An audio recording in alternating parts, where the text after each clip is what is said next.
जहाँ ग्रंथ होता है वह घर भी तीर्थ स्वरूप हो जाता है।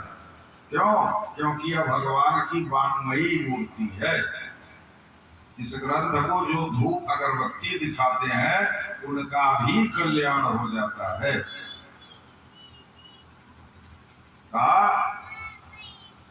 आजन्म मात्रमपि येन सठेन किंचित् चित्तं विधाय सुखशास्त्र कथा न पीता चाण्डालवच्च खरवद्वदतेन नीतं मिथ्या स्वजन्म जननी जन दुःखभाजः।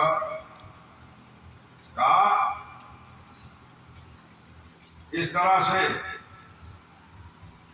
श्रीमद् भागवत चारों पुरुषार्थ देने के बाद जीव को मुक्ति प्रदान करने का अकेले सामर्थ्य रखती है। उसे कहीं जाने की कोई आवश्यकता नहीं है।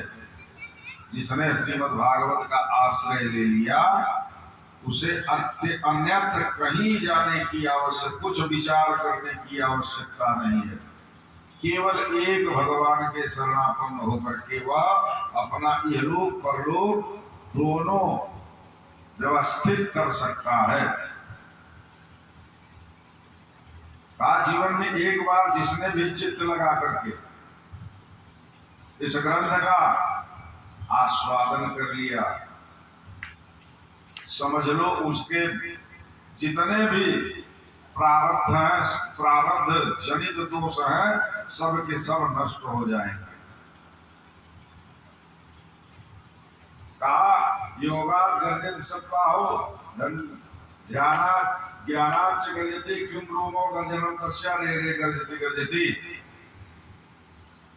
कहा सप्ताह के सामने योग ध्यान ज्ञान सबकी गर्जना समाप्त हो जाती है।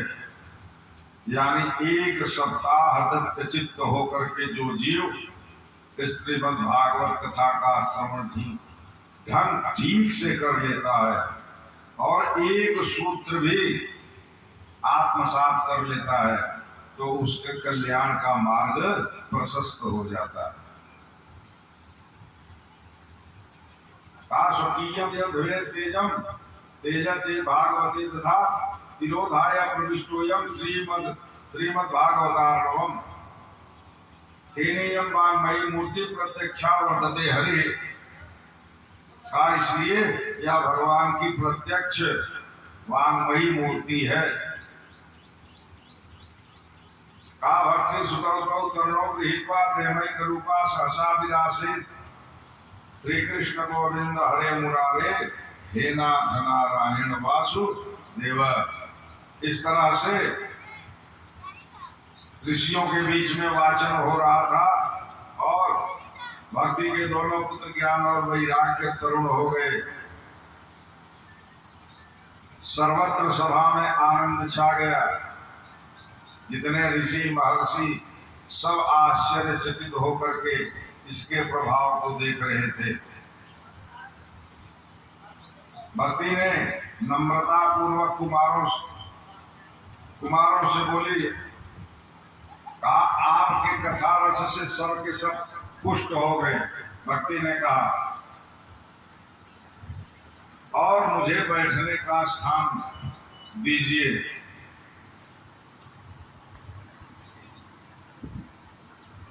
देवर्षि ने कहा तुम देवी भक्तों के हृदय में निवास करो।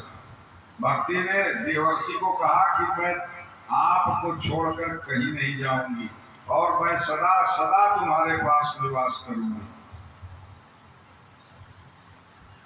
क्योंकि भक्ति से ही परमात्मा को आराम से प्राप्त किया जा सकता है।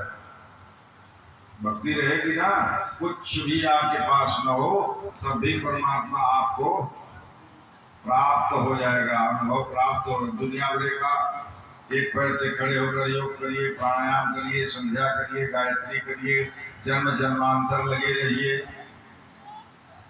जरूरी थोड़ा है कि एक जन्म में प्राप्त हो जाए सब कुछ, ऐसा संभव नहीं है।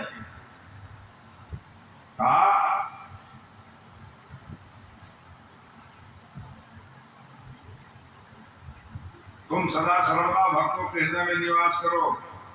इस तरह से वहां सब के सब आनंदित हो गए, पूरी सभा आनंदमय हो गई। भगवान भी वहां अपने दिव्य